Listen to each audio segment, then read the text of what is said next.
My dad stormed in and said, "I need the money by tomorrow," handing me a paper with my sister's $350,000 debt. "No excuses," he added. I just nodded and said, "Okay." 6 hours later, I was already on my way to the airport. When he came to my house asking for the money, all he found was a locked door and a box sitting on the porch. He opened it and lost it. There are moments in life that just shatter you, and for me, it was the day my father slammed his fist on the table, demanding an outrageous $350,000 to clean up my sister Amanda's latest mess. But what he didn't know was that my quiet, "okay," wasn't submission, it was the sound of something inside me finally breaking free, and I was about to disappear overnight. You see, I'm Dalia, and I never imagined myself as the type to just pack up my entire life and vanish.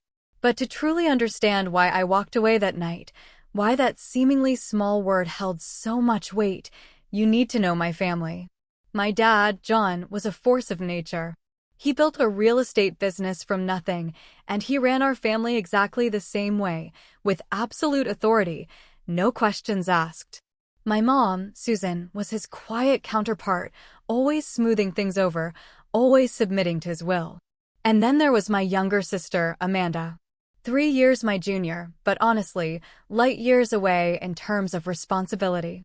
I swear, while I was hustling for straight A's and working part-time jobs from 16, Amanda just floated through life on pure charm and unadulterated dramatics. She'd bomb her classes, yet still get praised for trying her best. She'd total a car and magically, a new one would appear. She'd quit jobs the second they became too stressful and somehow always land on her feet, usually with my parents' financial safety net. "Amanda is more sensitive than you, Dalia," my mother would gently explain, whenever I dared to question the blatant double standard. "You're the strong one. You can handle things." And I did. I handled working 30 hours a week, maintaining a 4.0 GPA, and applying for every scholarship imaginable to pay for college, never once asking my parents for a dime. Meanwhile, they paid Amanda's full tuition when she decided, on a whim, to study fashion design. While I was juggling multiple jobs and internships, crammed into a tiny apartment with 3 roommates, Amanda was living it up. Endless social media updates from parties, lavish spring break trips, all from a cute downtown studio apartment, courtesy of mom and dad. When I finally graduated with honors in finance, my parents barely even stayed for the reception. They left early, of course, because Amanda had an emergency, which, no surprise, turned out to be a breakup with her boyfriend of 2 weeks. Seriously? That was my congratulations.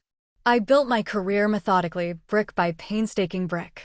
Starting as an analyst, I clawed my way up to senior advisor at an investment firm through sheer grit and countless late nights. By 29, I had finally saved enough for a down payment on a modest, perfect 2-bedroom home in a quiet neighborhood. That house, you guys, represented everything to me. Every extra shift, every single vacation I never took, every dollar meticulously saved instead of spent. It was finally mine. My sanctuary. My relationship with Amanda, as you can imagine, just kept sliding. While I was tirelessly working towards financial independence, her entire lifestyle remained subsidized first by my parents, and then, slowly but surely, by me. The first major bailout happened 4 years ago. Amanda decided to launch some online clothing boutique. She needed 15 grand for inventory, but of course, her credit cards were maxed out and no legitimate bank would even look at her. My father called me, not asking, but telling me, "Help your sister out." I transferred the money the next day, foolishly setting up a payment plan. She followed it for exactly 2 months. Then, the excuses started.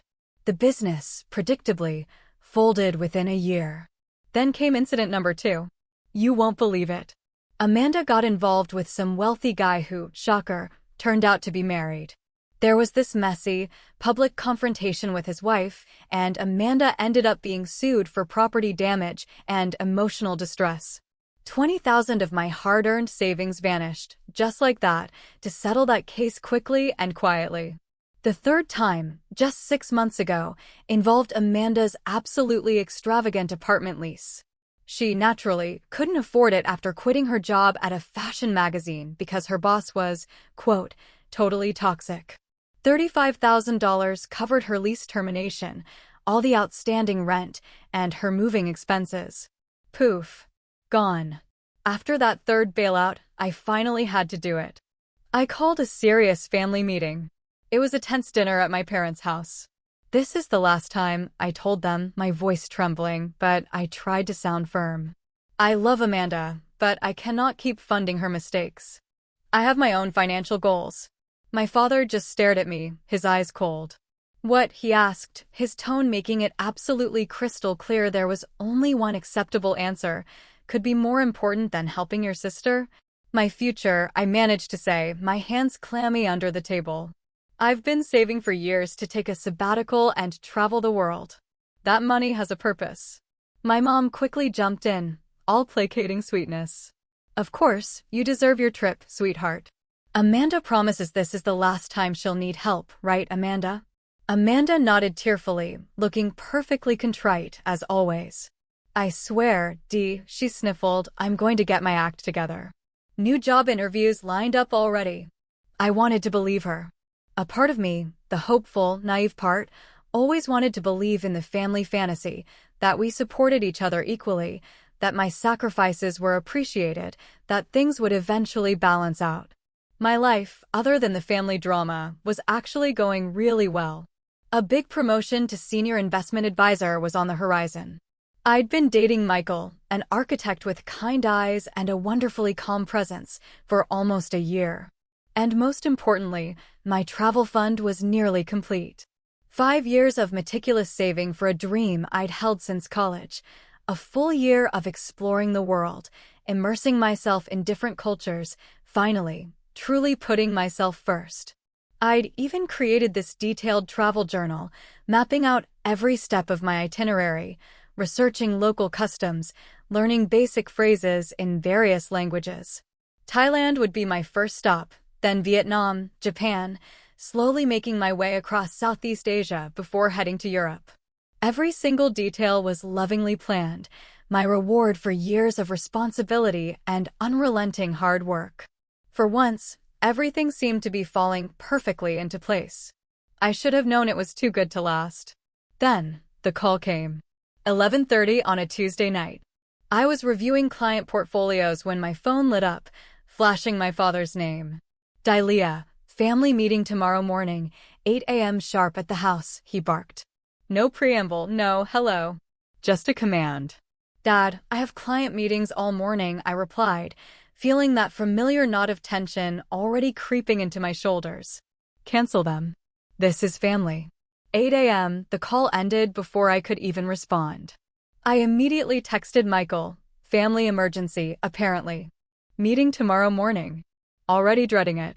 His response came quickly. Want me to come with you? His offer warmed me, truly, but I declined. Michael had only met my family twice, and both occasions had been uncomfortable, to say the least.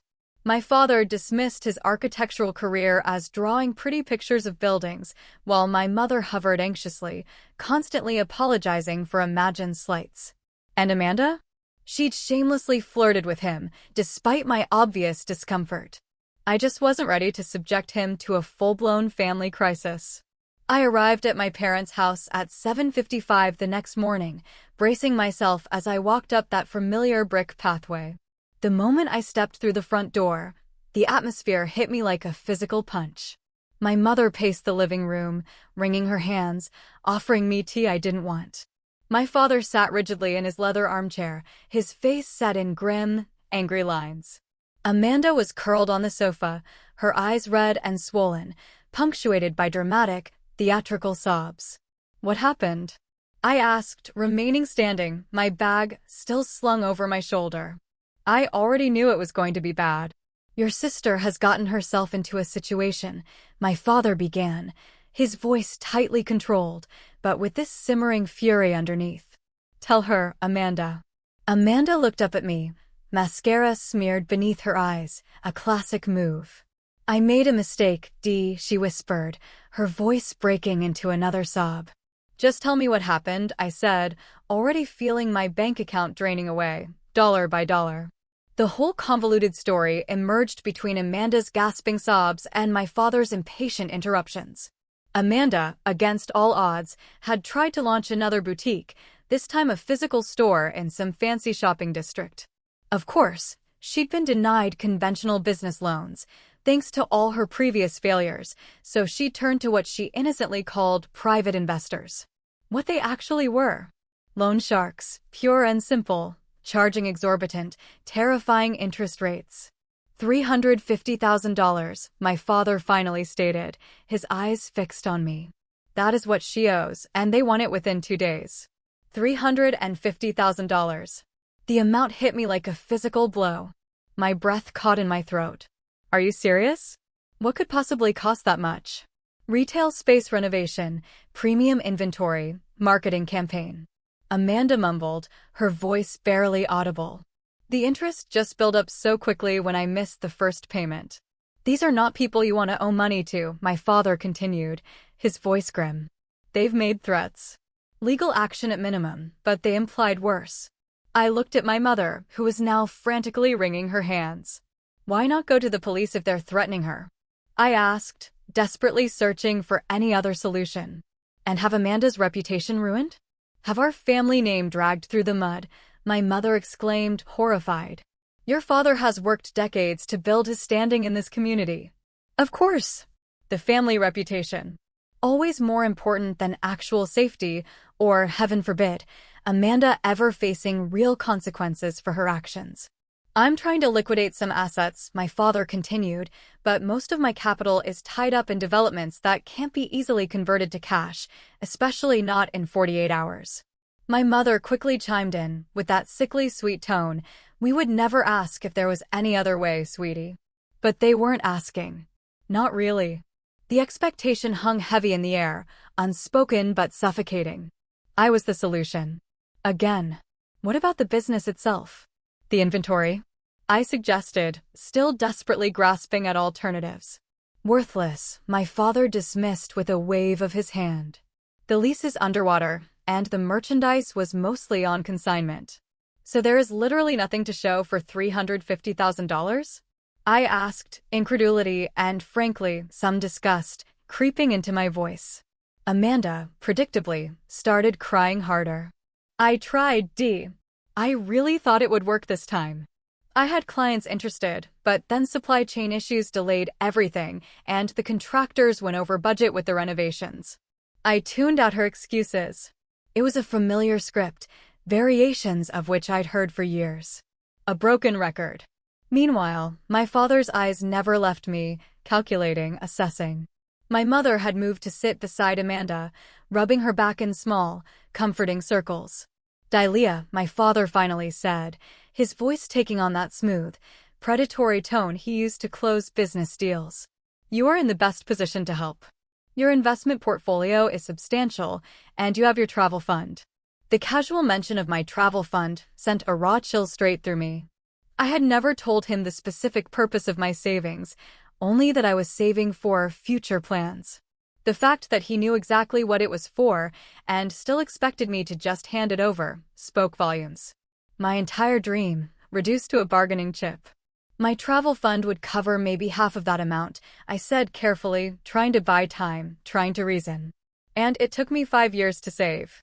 You can travel later, my mother chimed in, with an almost sickening sweetness. Amanda needs help now. Family comes first.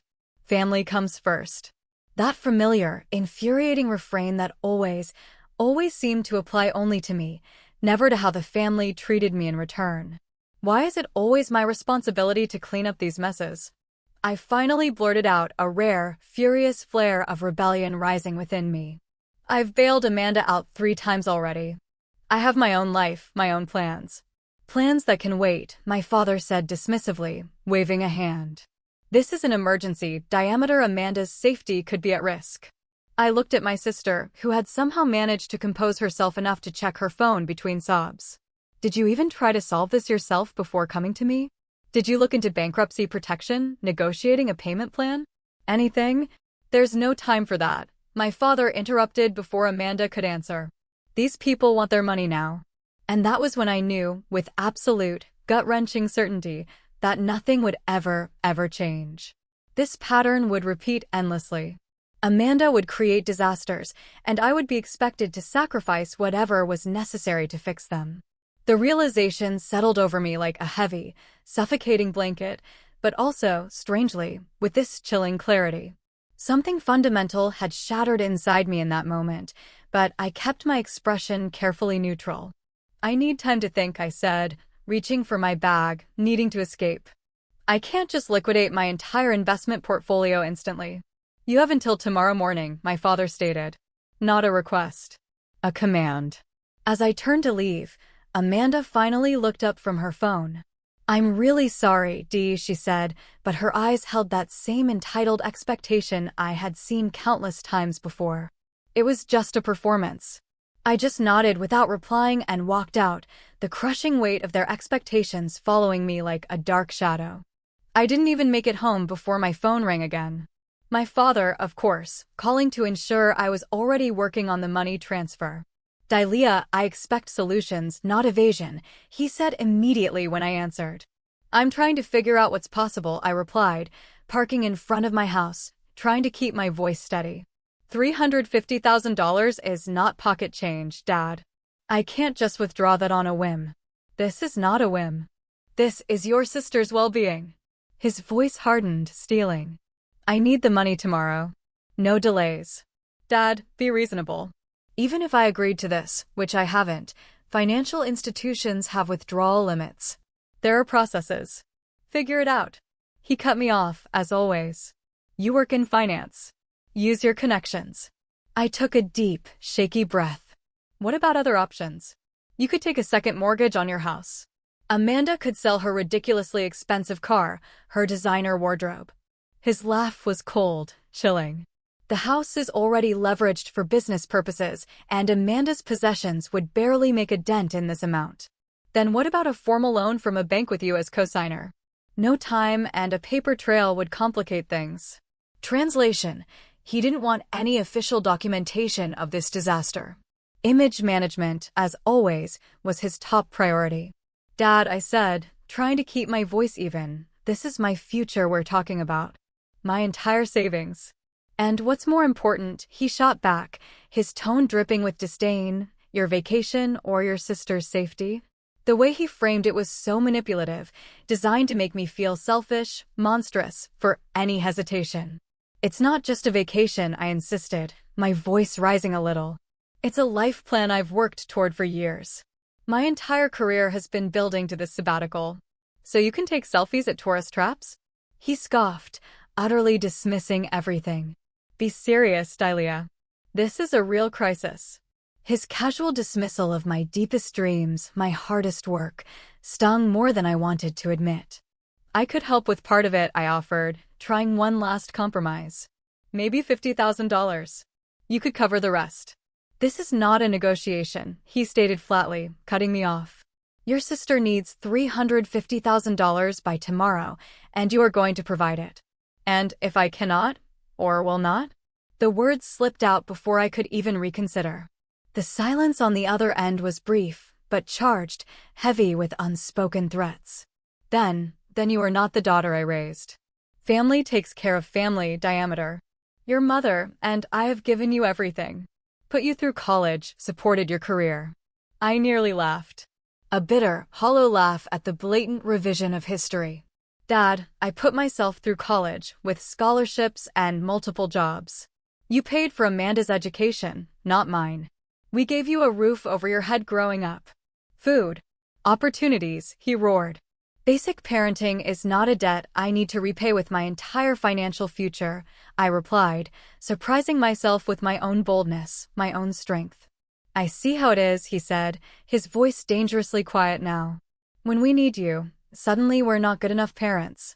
After everything we've done, your mother is devastated by your selfishness right now. The emotional manipulation was so transparent, so predictable, that it almost lost its power. Almost. I need time to think, I repeated, needing him off the phone, needing to breathe. 24 hours, Dalia. Then I expect you at our house with the money, or don't bother coming at all. You will no longer be my daughter. The call ended. I sat in my car, hands shaking, heart pounding. The ultimatum echoed in my head, no longer his daughter. The threat should have absolutely devastated me. It should have torn me apart. But instead, a strange, unexpected wave of relief washed over me. I finally went inside, dropping my keys on the counter, slumping onto the couch. My phone immediately lit up with texts from my mother. Your father is just stressed, sweetheart. He doesn't mean to be harsh.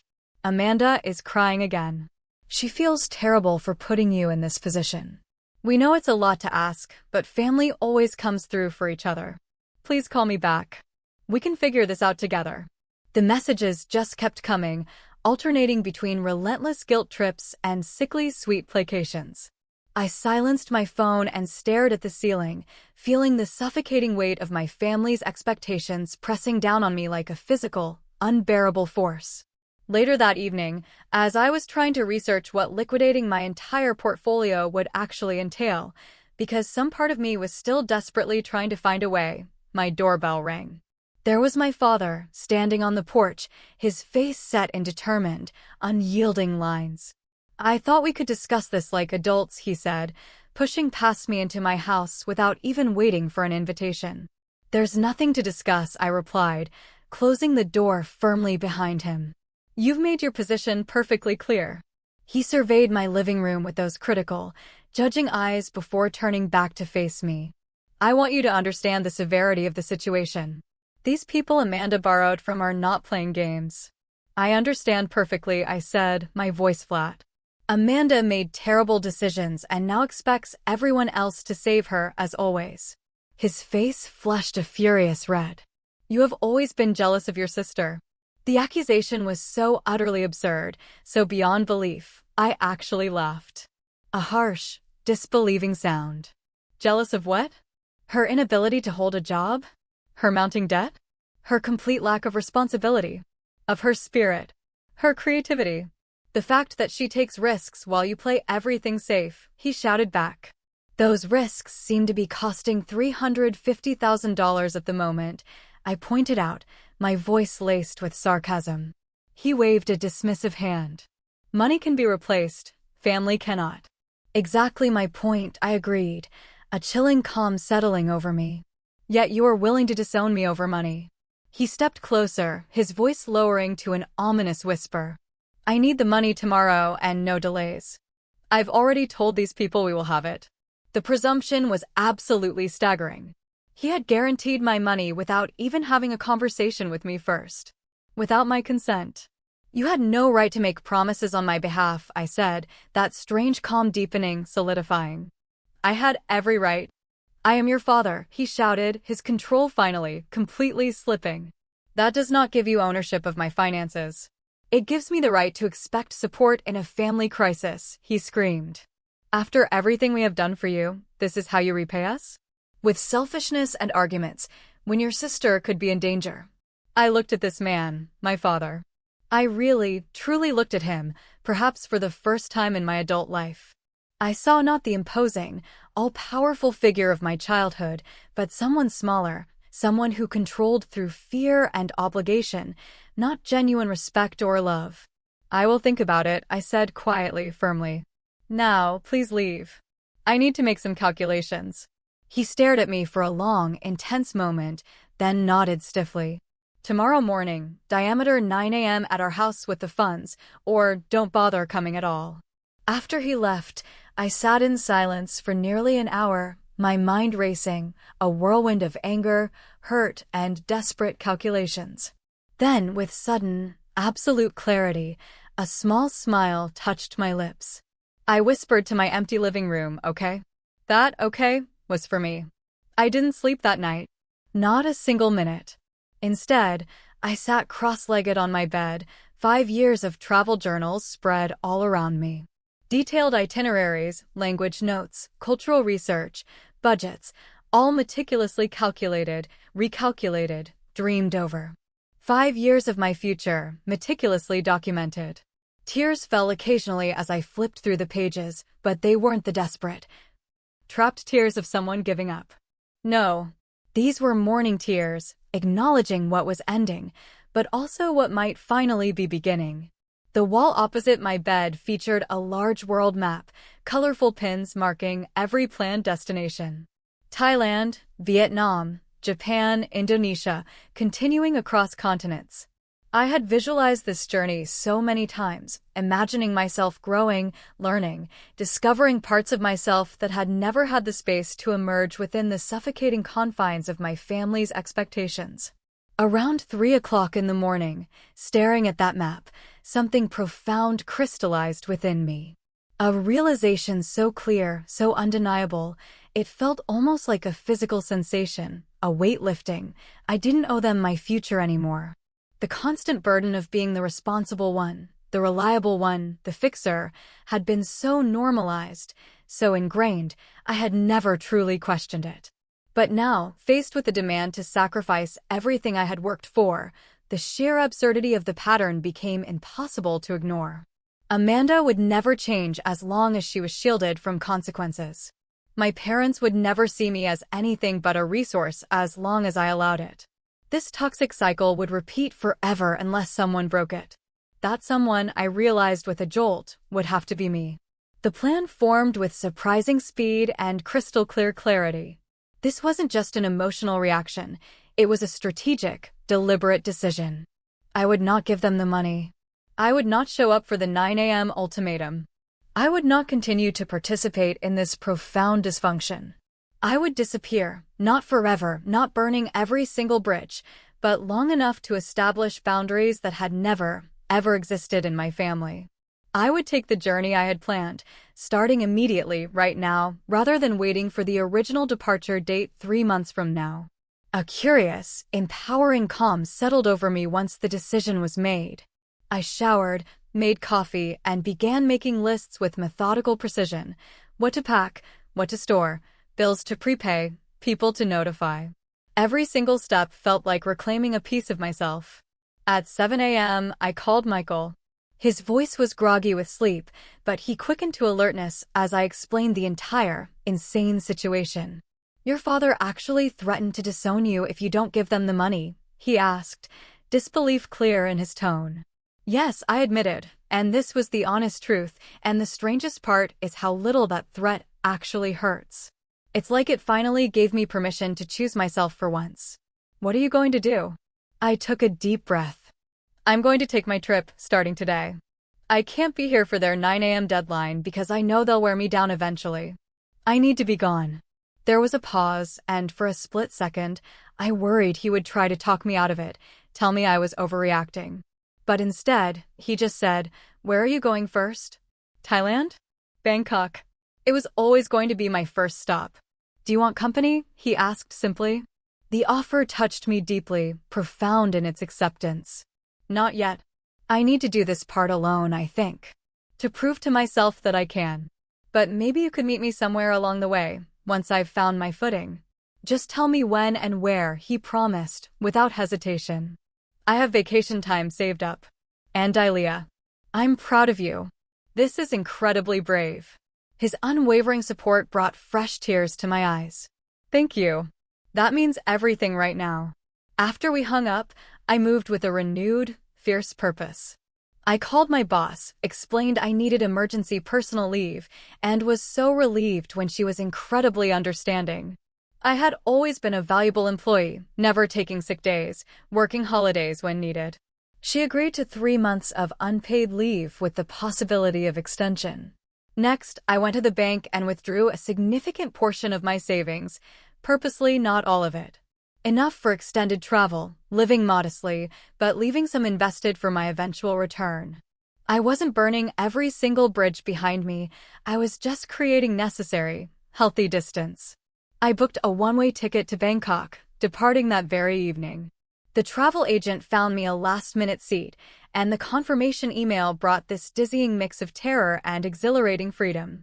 I paid 6 months of rent in advance on my house, arranged for a trusted neighbor to collect my mail, and packed only what would fit into one backpack and a small rolling suitcase, the essentials, the irreplaceables, photos, my travel journal, a few sentimental items. Everything else could be replaced or simply done without. This was it. The final task was perhaps the most important and the most cathartic.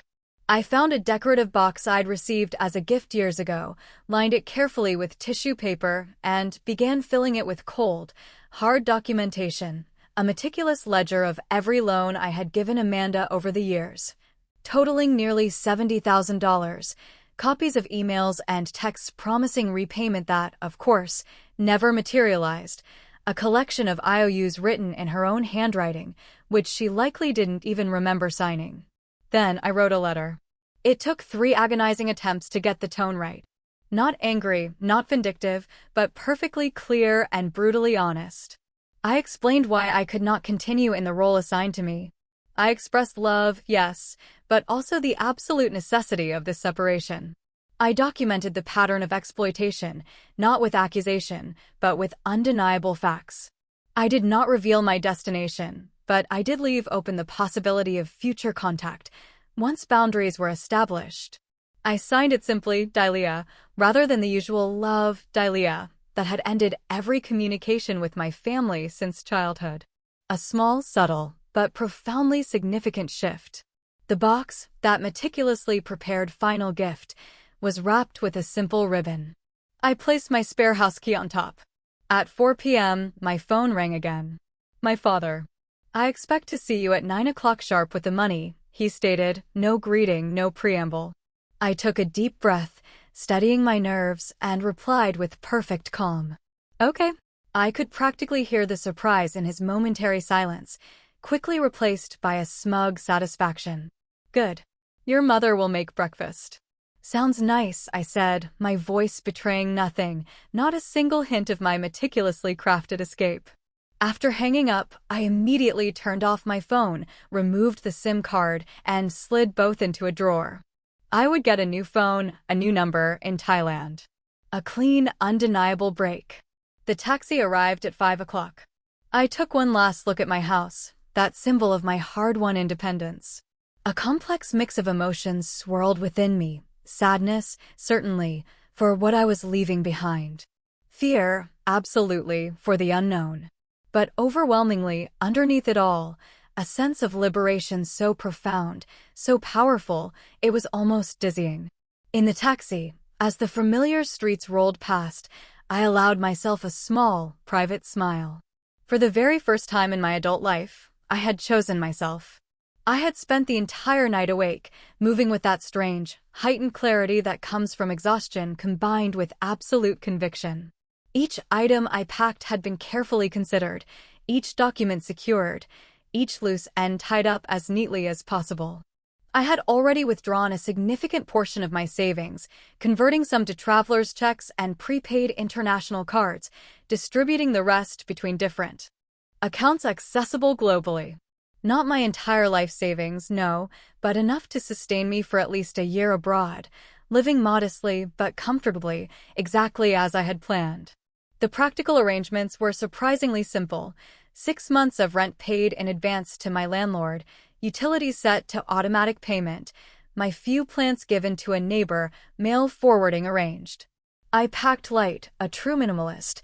2 weeks of versatile clothing, essential toiletries, important documents in waterproof pouches, first aid supplies, and my most treasured possessions. A small box of photos and those precious travel journals detailing my dreams. Everything fit into one backpack and one rolling suitcase, a testament to years of research into travel blogs and minimalist packing guides. What remained was that gift for my family, the box I had prepared. I placed it carefully on the coffee table, centering it perfectly, the spare house key gleaming on top.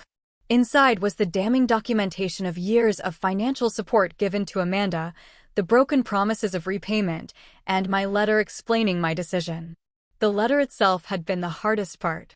How to express years of complex emotions without sounding bitter or vindictive. How to establish boundaries without severing ties completely.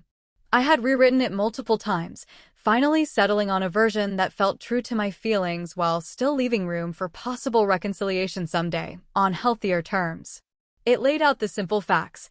I have given Amanda $73,426 over the past 5 years. I have received $2,100 in repayment. I have been told each time that it would be the last time my help would be needed.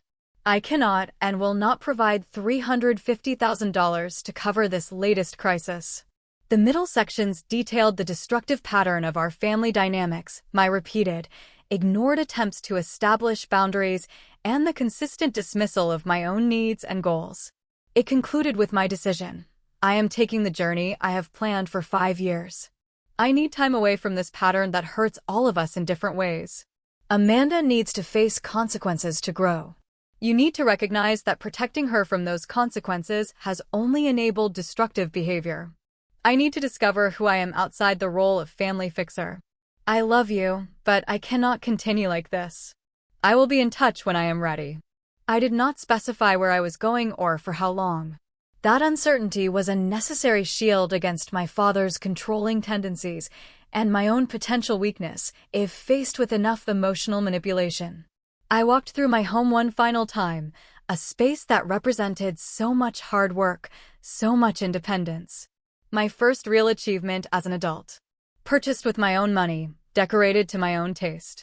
I ran my fingers along the bookshelves, straightened a photo frame, adjusted a throw pillow, small, almost meaningless gestures of a profound farewell.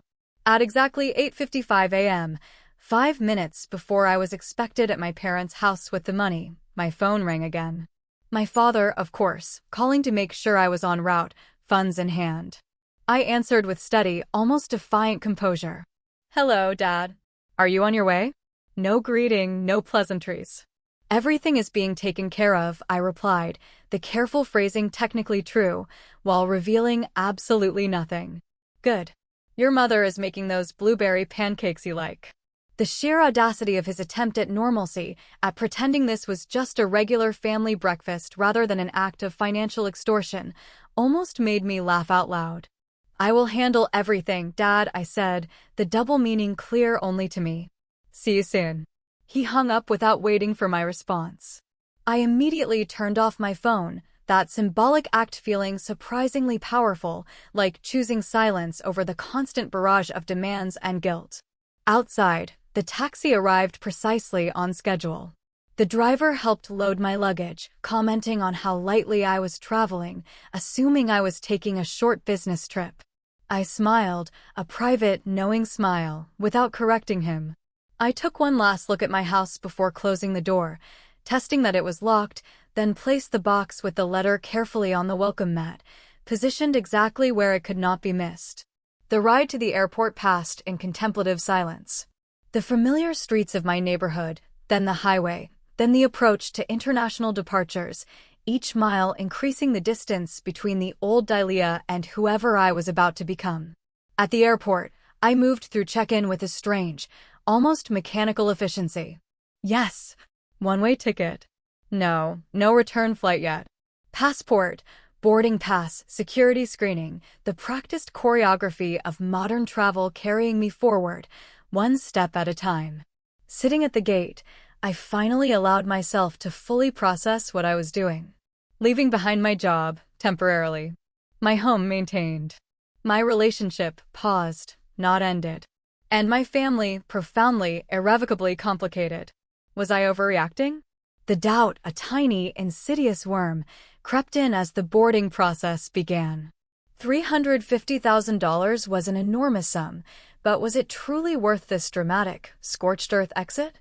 Then I remembered my father's dismissive tone when discussing my dreams. The casual way he expected me to surrender 5 years of planning and saving. The complete absence of gratitude for past help. The threat of disowning me for daring to have boundaries.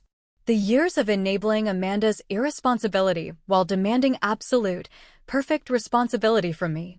No, this was not an overreaction. This was long overdue. This was self-preservation. My seat was by the window, offering a breathtaking view of the fading American landscape as we took off. As the plane gained altitude, I imagined my father arriving at my house, expecting to find me with a check in hand, perhaps contrite for my earlier resistance.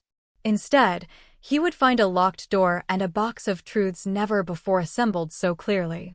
I could picture his face as he read the letter, The initial fury, the sputtering indignation, the absolute disbelief that I had actually defied him, the slow, dawning realization that his control finally had limits. Somewhere over the Pacific, I sent a single text to Michael from the airplane Wi-Fi, using my tablet to avoid turning on my phone. I did it. I am free. His response came minutes later, instant, reassuring. Safe travels. The world is waiting for you. So am I, whenever you are ready. I leaned back against the headrest, closed my eyes, and for the very first time in days, I slept peacefully. 9 a.m. arrived at my now abandoned house with exactly the predictable results. My father, punctual to a fault, pulled into the driveway, expecting to find me waiting with a check in hand, perhaps even apologetic for my earlier reluctance. Instead, he found a locked door, my car conspicuously absent, and that carefully placed box, centered precisely on the welcome mat. I learned the details of what happened next from Michael, who heard it from a mutual friend, a neighbor who lived 2 houses down from me. According to this neighbor, my father knocked repeatedly, then tried calling my phone, growing visibly agitated when it went straight to voicemail. Eventually, he noticed the box with the key on top, tore it open right there on the porch, and began reading the contents. His face, the neighbor reported, transformed from annoyance to disbelief to pure, unadulterated rage. He shouted my name loud enough to draw attention from people walking their dogs. He slammed his fist against my front door, causing the decorative wreath to fall to the ground. "She cannot do this," he yelled to no one in particular, his voice echoing down the quiet street. "She cannot just leave." But I had done exactly that. I was already thousands of miles away, my plane crossing the international date line as he stood fuming on my porch. My father, in a desperate fit of control, used the key to enter my house, presumably searching for clues to my whereabouts, or perhaps hoping to find me hiding inside like a naughty child. He emerged a frantic 20 minutes later, face flushed, clutching the box and my letter as if they were evidence. The emergency family meeting that followed, Michael later confirmed, must have been utterly chaotic. My mother called him in tears, asking if he knew where I was, if I had mentioned any crazy plans. He truthfully told her he knew I needed space and respected my decision, but offered no specific details about my location. She abandoned her family, my mother sobbed, trying to guilt him. How could she be so selfish when Amanda needs her? Michael, to his eternal credit, replied simply, powerfully, maybe the question should be why Dalia felt she had no choice but to leave. Their reaction followed those all too predictable patterns. My father raged, threatened to report me missing to the police, though as a 32-year-old adult who had left a clear explanation, there was absolutely nothing to report. My mother alternated between tears and increasingly desperate attempts to locate me. Amanda, according to Michael, seemed more confused than anything, genuinely baffled that I had refused to rescue her yet again. The deadline for Amanda's debt came and went. And what happened next was necessary, though incredibly difficult for them. Without my bailout, my father was finally forced to liquidate 2 investment properties he had been stubbornly holding for appreciation. The sale, rushed and below market value, covered most, but not all, of the debt. The remainder came from my parents' retirement savings, a fact that Michael reported to me with no small amount of satisfaction. They had the resources all along, he told me during one of our weekly secure email exchanges. They just preferred to use yours instead. My first days in Bangkok were a strange, exhilarating, yet complicated mixture of freedom and a lingering, phantom guilt. The vibrant chaos of the city provided a constant, overwhelming distraction. The humid heat, the unfamiliar smells, the symphony of street sounds, it all created a sensory experience so utterly different from home that it was impossible to dwell too much on what I had left behind. I stayed in a modest, but clean hotel in a local neighborhood, ate incredible street food, visited ancient temples, and slowly, gently, adjusted to the astonishing reality of what I had done. Each morning still brought a momentary stab of panic, what have I done, thought, quickly followed by a growing wave of confidence. I was managing. I was surviving. And eventually, I began to truly believe I might actually thrive. I established new routines. Morning tea at a tiny local shop where the owner gradually began recognizing me and practicing his English. Afternoons exploring different, sprawling districts of the city. Evenings writing in my journal, processing the complex, layered emotions that only surfaced in those quiet, solitary moments. The guilt, that deeply ingrained feeling, never disappeared entirely, but it slowly, subtly, evolved into something more nuanced than simple regret. I recognized it as the programmed response of someone trained since childhood to put others' needs first, to see personal boundaries as unforgivable selfishness. With physical and emotional distance, I could finally begin to examine these deeply rooted patterns objectively, without the pressure of their immediate presence. After 3 weeks, I sent my first email to Michael using a secure account created specifically for our communications. I shared practical details, my safe arrival, my simple accommodations, my initial, vivid impressions of Thailand. I asked about his life, his work, careful to avoid any direct questions about my family that might put him in an awkward position. His response came within hours, warm, supportive, and completely without pressure. He shared news of his latest architectural project, mentioned a book he was reading that reminded him of me, and only at the very end offered limited, carefully filtered information about my family. "Your parents came by my apartment looking for you last week," he wrote. "I told them what I knew, which is that you are safe and needed space. Your father made some threats about legal action for hiding you, but obviously that went nowhere since you are an adult who left voluntarily. Amanda has apparently taken a job at a department store. Entry-level retail. Your mother mentioned it as if it were a tragedy, but it sounds like a positive step to me." The news about Amanda truly surprised me. She had always considered retail work beneath her, despite her supposed interest in fashion. Perhaps, I thought, necessity was finally pushing her toward something resembling responsibility. Over the following months, I settled into a truly nomadic rhythm, moving through Thailand exactly as originally planned, then venturing to Vietnam, Cambodia, each destination a chapter in my meticulously researched itinerary. I found temporary work teaching English online to supplement my savings, created a travel blog under a pseudonym that gradually gained a small but loyal following, and, more importantly, I experienced the profound personal growth I had always hoped this journey would provide. Michael and I continued our correspondence, his updates about home always carefully curated to provide information without any emotional pressure. Through him, I learned that my father had indeed been forced to downsize his business operations significantly. My mother, for the first time in decades, had taken a part-time job to help with finances, something she described as unexpectedly fulfilling. And most surprisingly, Amanda had not only kept her retail position, but had even received a small promotion to assistant manager. "The family dynamics have shifted," Michael wrote, about 6 months into my journey. "Without you as the safety net, they're all adapting in ways they probably should have years ago." I read his words sitting in a serene cafe in Kyoto, cherry blossoms drifting past the window, and felt a complex mixture of deep satisfaction and a lingering sadness. This was precisely what I had hoped would happen, but the undeniable fact that it took my complete, dramatic departure to catalyze change spoke volumes about how deeply entrenched, how truly dysfunctional, our patterns had been. Occasionally, of course, I experienced moments of profound doubt and vulnerability. During a bout with food poisoning in a small, isolated town in Vietnam, lying alone and utterly miserable in a tiny guest house, I longed with an aching intensity for the comfort of familiar faces, for someone to care for me. When celebrating my 33rd birthday with strangers at a lively hostel in Taiwan, I felt a sharp pang of loneliness despite their genuine kindness.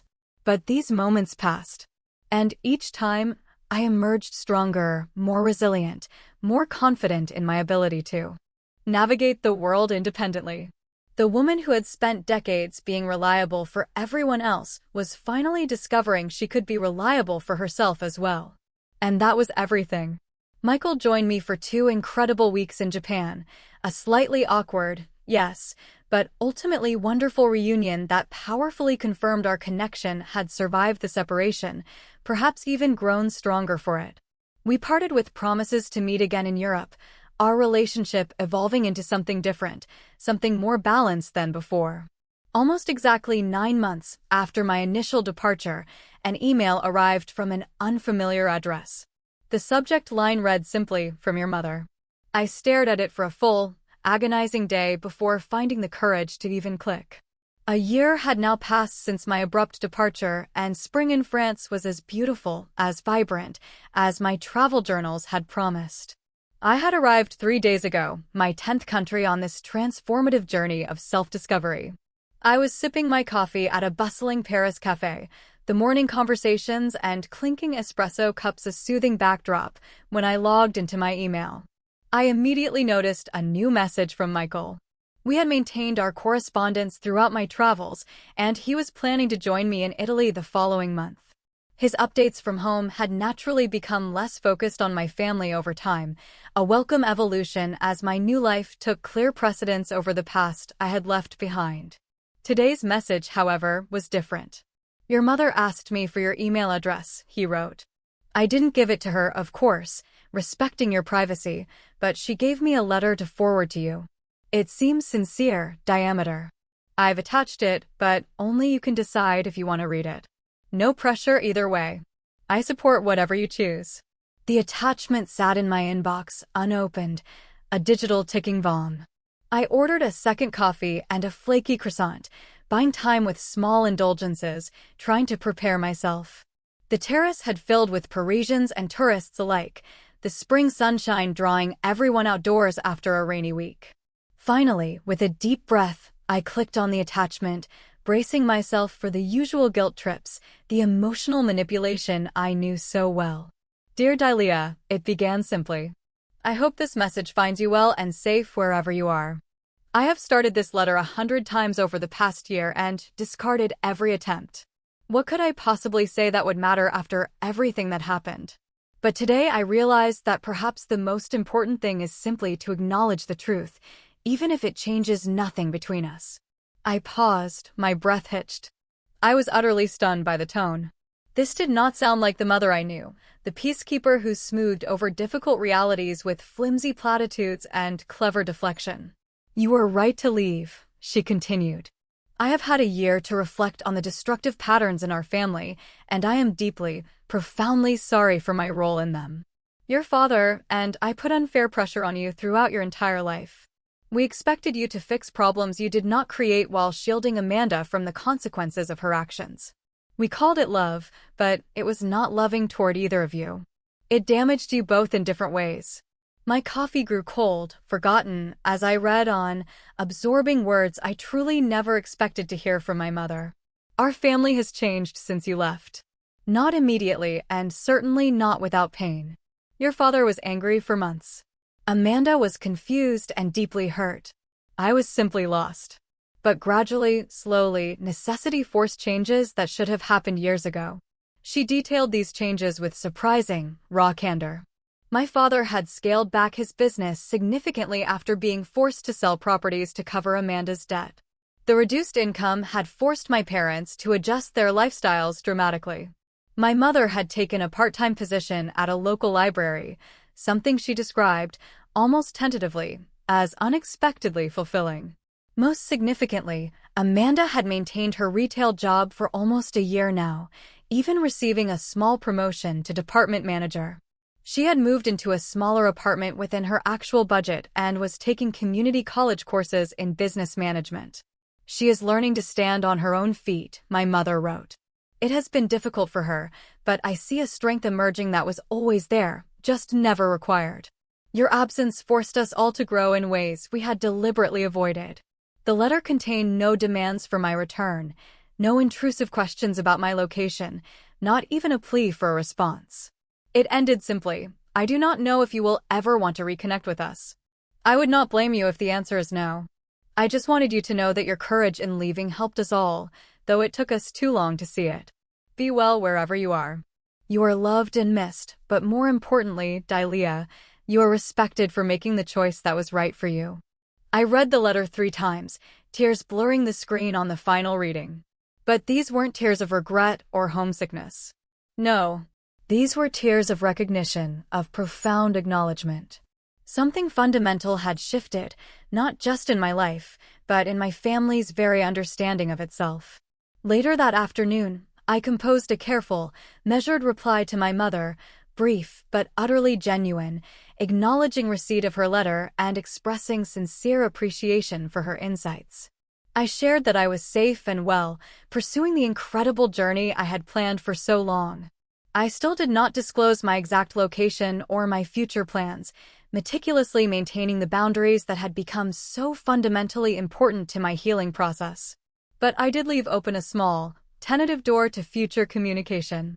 "I am not ready to return," I wrote. "But I am glad to hear everyone is finding their way forward. Perhaps someday we can build something new on healthier foundations." 3 days later, Michael arrived in Paris as planned, his familiar, kind smile at the airport gate bringing a rush of pure joy. We spent the afternoon at a charming sidewalk cafe near Notre Dame, catching up on the months since we had last seen each other in person. "Your mother showed me her letter before I forwarded it," he admitted over wine and cheese, looking a little sheepish. "Hope that was okay. I wanted to make sure it wouldn't hurt you." "It was surprisingly healing," I replied, a genuine warmth spreading through me. For the very first time, she actually saw me, not as a resource or a solution, but as a person with my own needs and boundaries. "People can change when they have to," Michael observed wisely. "Though it usually takes something dramatic to break established patterns. Like disappearing overnight," I said with a small, knowing smile. Exactly like that. We spent 2 wonderful weeks together in Paris, then traveled south to the breathtaking French Riviera. Our relationship had evolved into something undeniably stronger during my time away, its foundation shifting from mere proximity and convenience to genuine choice and deliberate, profound connection. As we watched the Mediterranean sunset one evening, Michael asked the question that had been hovering unspoken between us. "Do you ever think about going back? Not to the old situation, but to see the changes for yourself?" I considered carefully before answering. "Sometimes. Not out of obligation anymore, but genuine curiosity. To see these new versions of my family, to determine if the changes are truly genuine and sustainable. And if they are, then perhaps we could build new relationships, adult to adult, based on respect and clear boundaries. But I'm not ready yet." "You'll know when you are," he said simply, his hand finding mine on the weathered wood of the boardwalk railing, a comforting anchor.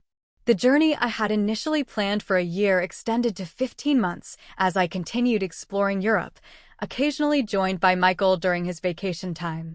My remote work teaching English online provided a steady, independent income to supplement my savings, and my travel blog had developed a modest following that occasionally led to free accommodations in exchange for reviews.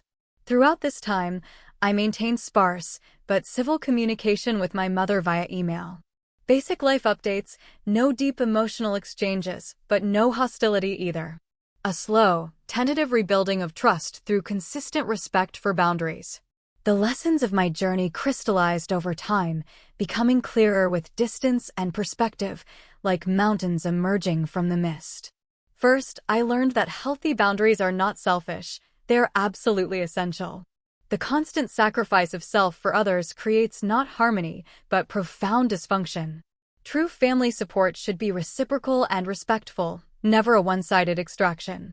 Second, that sometimes love means walking away. My departure, though initially excruciatingly painful, ultimately catalyzed positive, necessary change for everyone involved. Had I stayed and continued enabling the established, toxic patterns, we all would have remained trapped in our respective, damaging roles. Third, that self-care is not an indulgence, but a non-negotiable necessity. The years I spent putting myself last had not made me a better daughter or sister, but a depleted, increasingly resentful person, constantly seething at the very people I was trying to help. Fourth, that healing sometimes requires radical change. The journey I took physically mirrored the internal distance I desperately needed to establish, creating precious space to rediscover who I was outside the suffocating confines of my family's expectations. Finally, that forgiveness does not require forgetting. I could acknowledge the positive changes in my family without erasing the difficult history that necessitated my departure. Reconciliation, if it ever happened, would be based on new, solid foundations, not on pretending the past had not occurred. 18 months after my abrupt, desperate departure, a wedding invitation arrived via email. It was from Amanda. She was getting married to a man she had met at her community college, described by my mother in stark, almost deliberate contrast to her previous relationships as stable, kind, and financially responsible. The invitation represented a final test of sorts. Could I return for a brief visit, maintaining my carefully constructed boundaries while acknowledging the growth that had, against all odds, occurred? Was I truly strong enough to engage with my family on new terms without slipping back into those old, suffocating patterns? I haven't yet decided if I will attend. The woman who fled in the night would have declined automatically, too terrified of being pulled back into that relentless vortex of family obligation. But the woman I am slowly, bravely becoming? She just might be strong enough to visit briefly, to observe the changes firsthand, to participate without being consumed. Either decision I make will be from a position of strength, not fear. It will be a choice, not an obligation. This journey, this radical escape, wasn't just about seeing the world, you guys. It was about seeing myself truly, for the very first time. It was about proving that my worth wasn't tied to how much I could sacrifice, but to how fiercely I could protect my own precious future. I still don't know if I'll go to Amanda's wedding. Maybe I will. Maybe I won't. But the most incredible part? That decision will be entirely, unequivocally mine. It won't be driven by obligation or fear or guilt. It will be from a place of unshakable strength, of absolute choice, of an undeniable, hard-won freedom. And that, my friends, that is a freedom worth abandoning everything for.